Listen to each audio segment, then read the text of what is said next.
Ngiyabingelela kwelihle igama likaJesu Kristu. Namhlanje ake sikhulumeni ngenhlonipho. Inhlonipho iwukhiye wempilo. Inhlonipho iwukhiye wempumelelo. Inhlonipho ingaku-achivela izinto ezinkulu empilweni. Inhlonipho ingakuvulela wonke iminyango ekuthiwa isoze yavuleka. Kunabantu abasebenza ezinkampanini ezinkulu manje ngenxa yenhlonipho.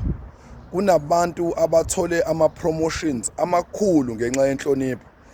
Kunabantu abaphethe amabandla amakhulu ngenxa yenhlonipho. Kunabantu abasinde ey'ntweni ade sebebekelwe kuzona kuthiwa cha ngeke basaphumelela ngeke basaphila kodwa baphila namhlanje basindile ngenxa yenhlonipho. Inhlonipho iyodwa ikwenzela izinto okade ungeke uyitshele ungenzelwa umuntu. Inhlonipho iyodwa ikwenza uphumelele lapho ungatshela uphumela khona. Namhlanje ngizothi ake si-edeni la kwinhlonipho, ake siphusheni kakhulu kwinhlonipho. Ngaphandle kwenhlonipho asiyilutho.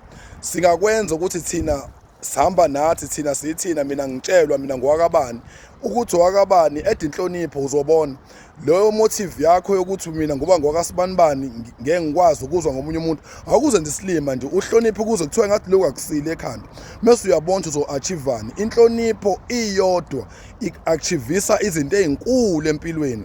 Ake sihlonipheni emasontweni la sisebenza khona. Hlonipha abaphathi bakho, ngenzeka kusasa ungaba usupervisor la usonta khona. Hlonipha ekhaya, hlonipha wakhe umndeni ofudumele. Inhlonipho nje iyodwa ingenza izinto ezinkulu. Together we can make a difference. Cela silike, subscribe, share. Reverend Thabethe, Zulu United Congregational Church, eMaranhill. Ngiyabonga.